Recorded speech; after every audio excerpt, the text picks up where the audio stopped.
Hi, this is A New Nigeria with Wale Oluwade.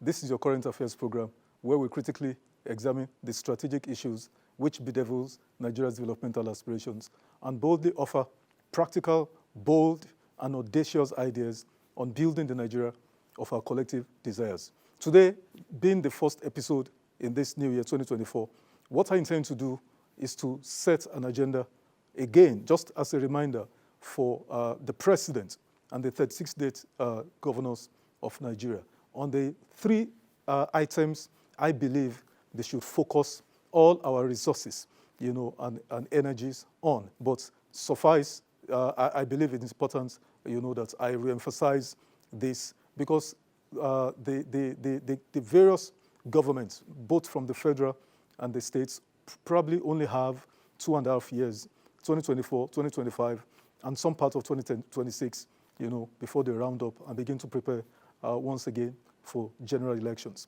So that is what we're going to do today. And also, importantly, I would give what I term a message, as my closing statements. And that's actually, the big thing, I intend to do today. So I'll take this short break. And when I return, we'll get right into the presentation. Please stay with us.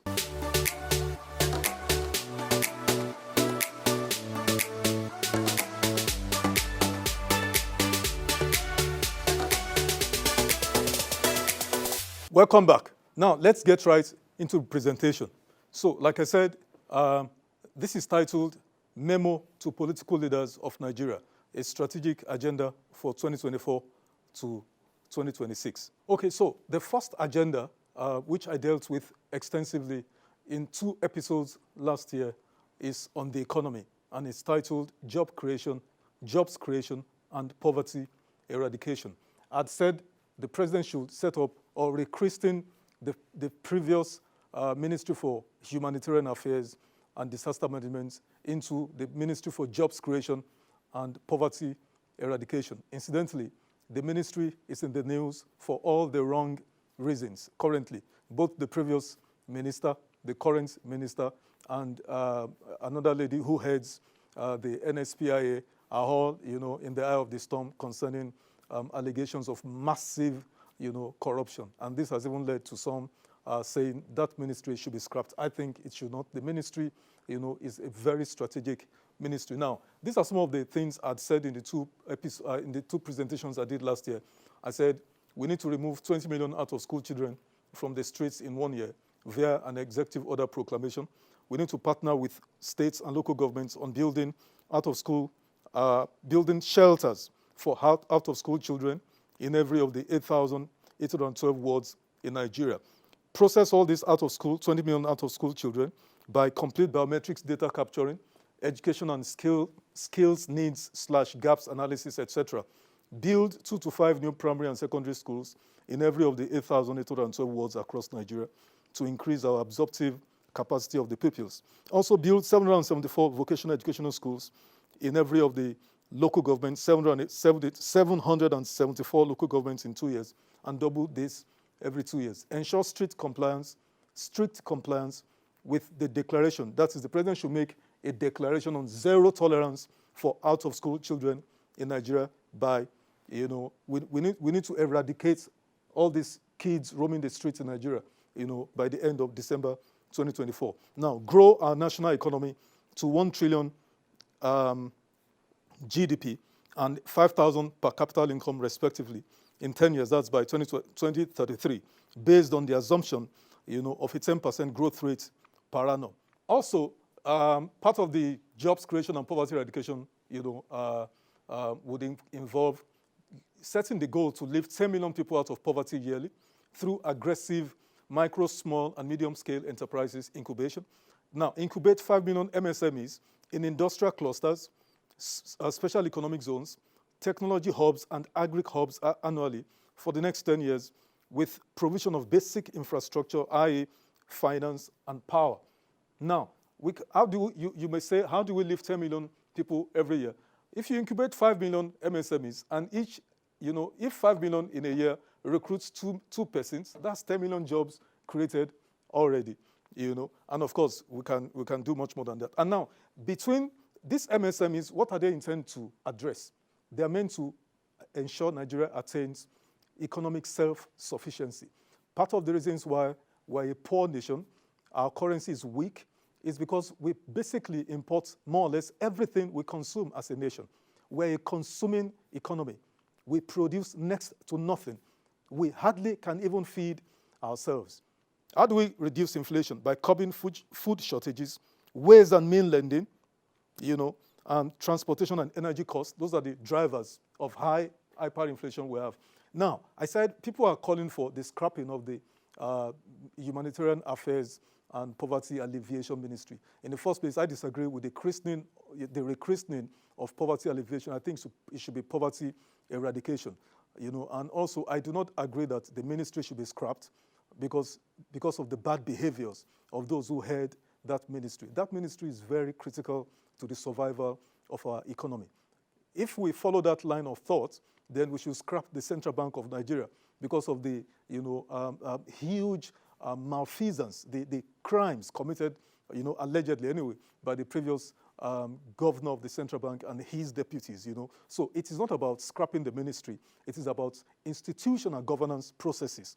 So we need to institute sound governance processes to ensure there's no way a minister or any other person in such a ministry is able to, approve and begin to take money in a way even the market women, do not do. That's what we need to do. So this is the first agenda: jobs creation and poverty eradication. And for as long as we don't do this, we're not going to go anywhere. The second agenda is electricity availability and sufficiency. Like I said, I also did 2 episodes of this last year. It's on my YouTube channel. Comprehensive. I went over this and over those presentations, and it dawned on me, even a couple of my professor friends told me, if I was going to charge for that as a consultant, there's no way I would not charge less, minimum 100 million naira, for those presentations. It's comprehensive, and it's all encompassing.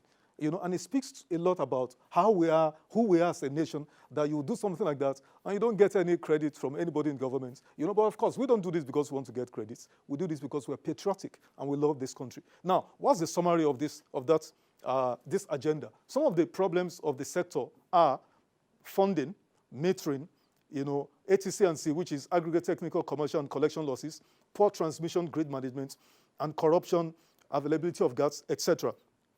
Of this, the most strategic of the problems are, number 1, metering gap and transmission grid management, which I explain in the next slide. This is the entire value chain of our electricity sector. So this is the point where electricity is generated. So you have the gas suppliers, those who supply gas, transporters and all. So these are the GENCOs. They supply gas to the GENCOs, the generating companies. And then the generating companies, most of them thermal plants, so 80% of our generating companies are thermal plants. So they receive the gas, they produce the energy, and then they put it on the grid. But like I said, the grid is weak.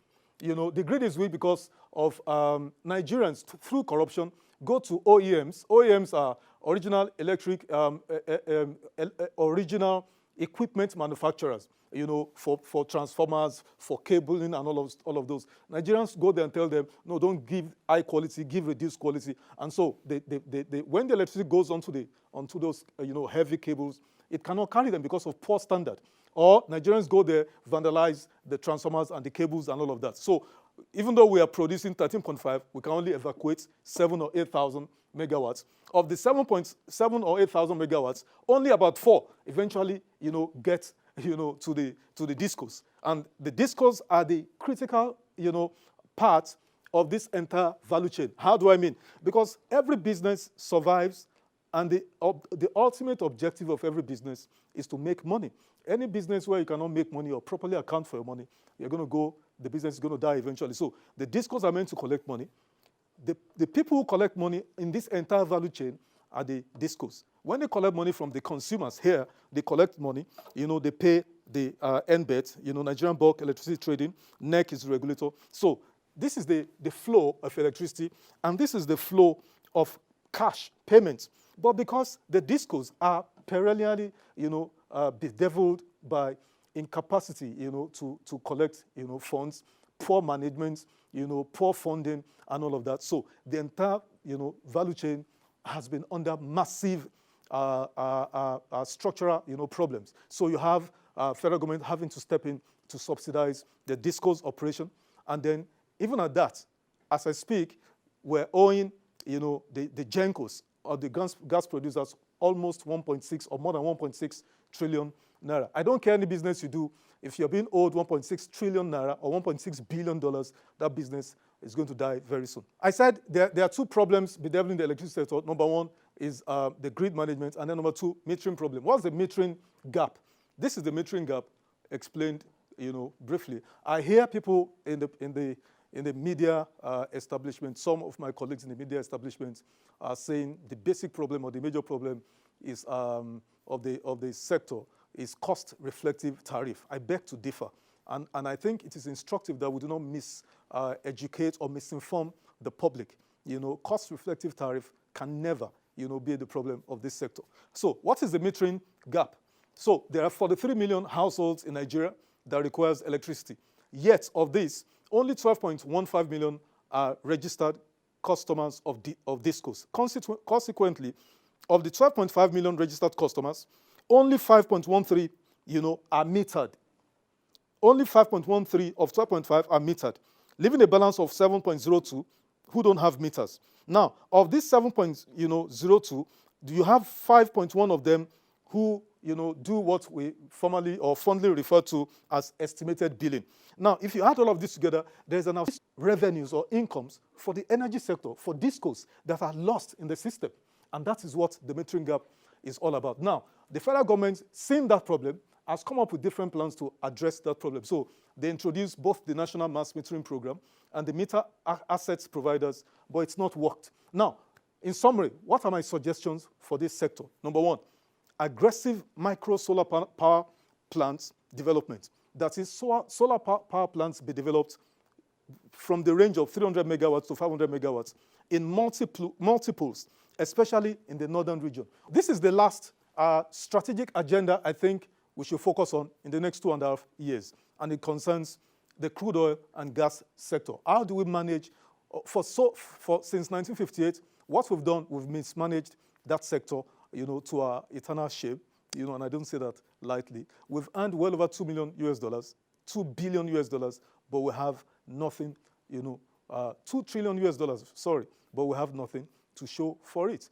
So how do we effectively manage this sector? Because all the money our president says he is looking for all over the world, traveling everywhere, we have it in the crude oil and gas sector of Nigeria, if we had managed it properly. So how do we correct that immediately going forward? Number one, privatize the NNPC Limited and all its assets, adopting the Nigerian liquefied natural gas business model.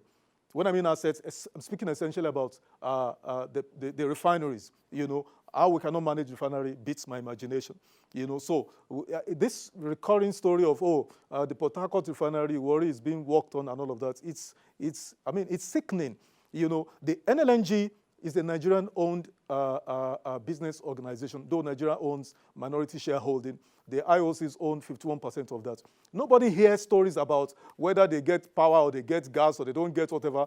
The company is so well run that Nigeria actually went to ask for upfront payment of $7 billion, upfront payment of dividends, upfront dividends payment of $7 billion.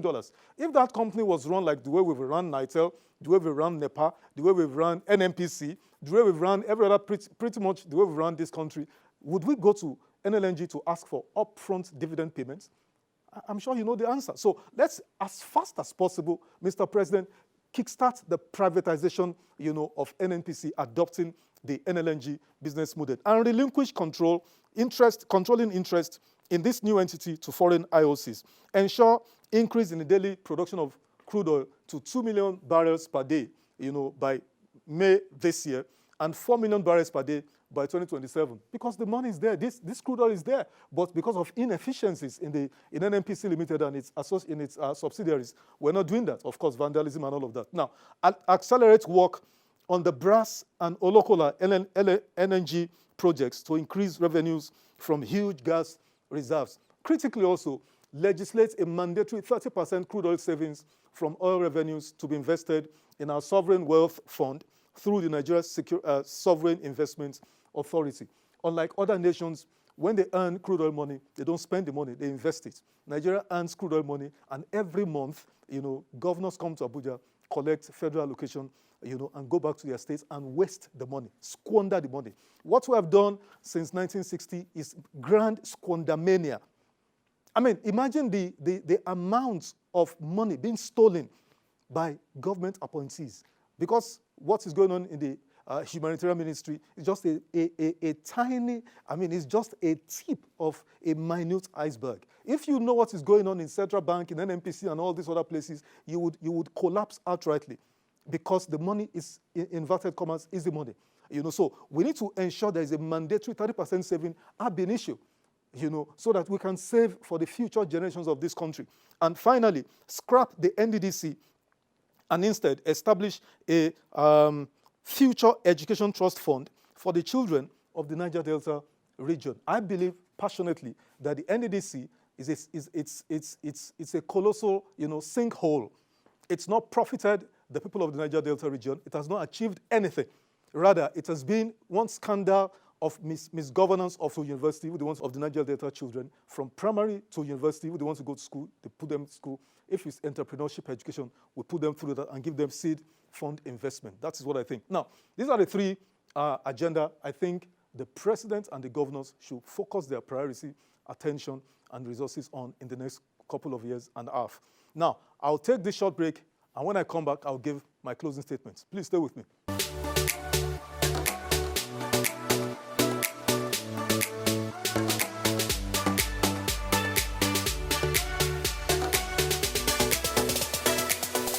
Welcome back.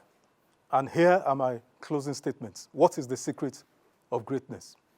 First, I must thank the president for the kind initiative to grant 50% reduction in the cost of road and rail transportation to Nigerians during the last holidays. That was commendable. Now, what is the life of each man all about? Service to humanity. In whatever position God has placed you, it is to the extent that you do the greatest good to the greatest number of people, according to the philosophy espoused, by Jeremy Bentham and his protege, John Stuart Mills. Now, examine the lives of every single great historical personalities, from my Lord and Savior Jesus Christ to the Prophet Muhammad, peace be upon his soul. These two owned no houses or mansions. Indeed, though they were spiritual leaders, yet they built no grand architectural masterpieces as worship centers, and neither did they leave huge reserves of gold nor silver as inheritance to their descendants. While these men lived in an era without photographs, television, radio, or even social media, yet today, these are the two greatest names with billions of ardent followers globally.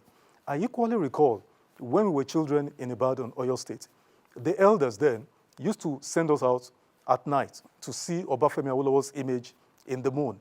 And us naive kids, too, will go out staring at the skies, searching for his apotheosis. But why did this man, Obafemi Awolowo, attain that level of deification in life, but even more in death?